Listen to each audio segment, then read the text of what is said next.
Hi, it's Vex, and today we want to talk about our friend Sol Ring. That's right, the most played card in EDH. Arguably one of the most powerful cards in EDH. Talk about Sol Ring. So, as I've shown you, there's a lot of decks have Sol Rings, right? All my decks have Sol Ring. Not one single deck does not have a Sol Ring. I have more Sol Rings, even more. Oh look, I have premium version of Sol Ring right here from Kaladesh Inventions. I don't have, revised. I have an unlimited somewhere. I don't have the Grand Prix promo, but I will get one. Don't trust me, I will get one. Yeah, Sol Ring. This is our topic today, right? Look at that. And the reason why Sol Ring will never get banned. It's not about if it should be banned or not. It doesn't matter because it can never be banned. And the reason why it can never be banned is this. Let me show you that card. This card is the reason why Sol Ring can't be banned. This is, right? This card right here, Mana Crypt. And I know you guys are very surprised. What does Mana Crypt have anything to do with Sol Ring? I mean, it essentially has close to the same Oracle text, right? It adds, let's find the right Sol Ring here. It adds 2 colors to your mana pool. Adds 2 colors to your mana pool, right? Very similar cards. If they ban this card, they have to ban this card, right? I mean, there's no question. Essentially, you can't ban this and not ban this. Or vice versa. You can't ban this and not ban this, correct? There's no way. I mean, but just look at this. Right? The reason why you can't ban this is Wizards will never let you. I mean, a lot of people say the RC is an independent committee that makes decisions independent of Wizards. I believe that to be semi-true. Wizards has massive influence on the rules committee. And because of that, rules committee, Wizards would never let this card be banned. You want to know why they'll never let this card be banned? Think about it, right? Let's look at this card. From Kaladesh Inventions is the #1 most expensive card from Kaladesh Invention. Even above this Sol Ring. Crazy, right? I mean, absolutely crazy. I would think Sol Ring would be #1 most expensive card. No, this one is. Look at this regular Eternal Masters Mana Crypt. Most expensive card in that set. Another Eternal Masters. This Mana Crypt. Okay, all right. First of all, it's the most expensive card, but just you wait. This will catch up, right? Another Double Masters VIP Edition Mana Crypt. And we have Double Masters regular Mana Crypt. This is the most expensive card, Double Masters, right? People get hyped when this card gets announced and reprinted. I mean, it was reprinted in Eternal Masters. That was a while ago. It was reprinted in Mystery Booster and just reprinted again twice in 1 year and still commands a jackpot-like mentality when you hit it, right? When you hit Mana Crypt, you hit the jackpot.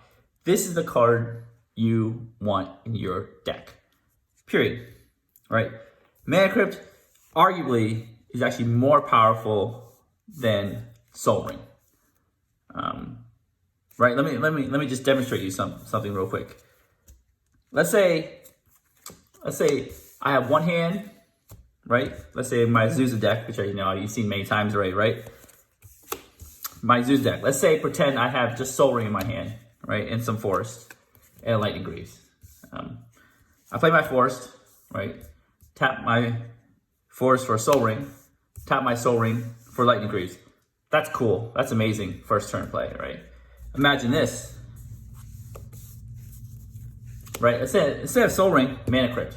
Play my Forest, play my Mana Crypt, tap those 2, play Azusa, play both my Forest, tap those 2, play my Lightning Greaves. Wow, so now I have my Commander and Lightning Greaves in the battlefield because of Mana Crypt. So Mana Crypt is better, it's more valuable than Sol Ring.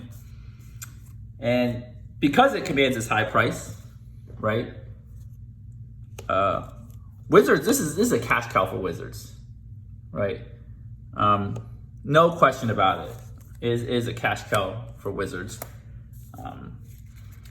If you look at it, it's worth This is the Force of Will here from Double Masters. I'm just throwing Mana Crypts around, right? Force of Will price is dropping. Mana Crypt's price is holding still, or dropping very little, or rising. It's basically pretty steady. As you can see over time, Eternal Masters, when Eternal Masters, Force of Will, and Mana Crypt came out, Mana Crypt eventually became a $200 card. Force of Will is stuck at $130. You'll see that with Double Masters. So if you do want Mana Crypt, get it now because it's going up. It has one way to go, and up it will go. So if you ban Sol Ring, you would have to ban Mana Crypt, and Wizards would lose one of the most exciting reprints that it has in its arsenal. Another card that is adjacent to these cards is Mana Vault, and this was not reprinted in Double Masters, and it might be reprinted in Commander Legends, along with Mana Drain, which is very desirable at this point. They would have to ban this card too. And this card's a cash cow. I have some other versions too, just why not show different cards in the video. I have this Mana Vault from Ultimate Masters. I did not get the extended art because I knew they're gonna do some kind of full art madness or something. I just waited on that. I did get this. I actually opened this. I didn't buy this. It was amazing to open actually. Old school revised Mana Vault. See, I have a bunch of Mana Vaults. They would have to ban this too. This is not worth as much as Mana Crypt. Because you can't reuse it turn after turn, but it's very powerful. Essentially, if you drew this turn one with the Azusa deck, you can't play Azusa, but you can have 3 mana to play 3 color spell. So it's a little weaker than both of these cards, but still very good. Again, a very big cash cow for Wizards. So that's why. And also another reason is if you actually look at the rules committee. Remember, I still believe they're independent-ish, but Wizards has influence. If Wizards says no, you can't ban this, they just can't. They can't ban it. But if you look at the roster of the rules committee, right, you have Sheldon Menery, which doesn't actually work for Wizards at all. I think he does a lot of stuff for Star Series games. You have Toby Elliott, who kind of contracts for Wizards, I think so. You have Gavin Duggan, who does some judging, and you have Scott Larrabee. Scott Larrabee works for Wizards. Right, so one of the 4 members works for Wizards, and you cannot say that that member isn't influenced by Wizards because it's in his best interest to do the best thing that he can for his company, which is Wizards. Now, if you want a truly independent committee, you would take Scott Larrabee out of the equation and put a independent rules committee. You might have to take Toby Elliott. I mean, everybody who's get paid by Wizards through Wizards needs to be taken out of the rules committee to be truly independent. I mean, I don't have a problem with them being semi-independent. I think Saffron Olive on the MTG Goldfish podcast says Wizards adjacent. So they're technically not working for Wizards, but they're adjacent to Wizards. But the funny part is, like, these cards are so desirable. I mean, I keep taking these out of the screen, but these cards, this is nice to look at too. A little eye candy here for you guys. Very desirable cards. Any reprint set with them, this would be #1 card because guess what? Why not have more Sol Rings? Any deck that this deck can go, that Mana Crypt can go in, or Sol Ring can go in, Mana Crypt can go in. It's actually funny to say, like, they say Commander has 3 auto-includes. I think that's a lie. Commander doesn't have 3 auto-includes, it has 4 auto-includes. Because Sol Ring is an auto-include, right? That's just 100% true. For non-multicolor decks, Command Tower is an auto-include, right? This Command Tower right here. I got the cool, Commander's Arsenal Command Tower. I believe this and the Judge ones are only full ones for now until Commander Collection and until Commander Legends comes out. So I'm just gonna enjoy this cool art foil here. I have the Throne of Eldraine Command Tower. I know finally a different art, and the regular art Command Tower, right? This is an auto include in every multicolor deck, right? Auto include. We have Arcane Signet. That's a total auto include. Actually in all non-green decks, non-mono green decks. You're playing mono red, mono blue, mono black, mono white. It's the best 2-mana rock. Like even in a monocolor deck, right? So you have these Sol Ring, Arcane Signet, Command Tower, and you have Mana Crypt. Ooh, got this soul ring here, why not put it there? Mana Crypt, this is totally an auto include. Imagine if Mana Crypt's price was the same as soul ring, $5, whatever it is, $3, $3.50. This would be in every deck. The only gating that this has is this price. And Wizards will never make this $5. Will never make this accessible. We'll always try to keep it 3 digits and 3 digits and above. Period. That's just not their goal. Their goal is not to make it accessible. But it's funny part, yeah. This is the 4th auto include here, and because of the if the price tag was $20, maybe people would auto include more decks. And actually, I think because of the price gating of Mana Crypt, it isn't banned. Because if you imagine if you ban Mana Crypt, you have to ban Soul Ring. Soul Ring is the epitome of standard. It's just not standard. Commander. Commander is the Soul Ring format. Essentially, you see all the different versions of Commander Anthology. I have Commander 18, Commander 20, more Commander 20s, Commander 13, Commander 20, 14, 20 again, Commander Anthology. So I have lots of them. 17, 20, 13, 18, 16, 18, 20. I have a bunch of Soul Rings. And they come in every Commander deck. And this is what Commander represents. But imagine having 2 Soul Rings in your deck. If this is accessible in your play group, you would see this over and over and over again. And then they would almost certainly have to ban one of these 2 cards if you have too many mana rocks. Same thing for Mana Vault. Imagine having the trifecta of these in every deck.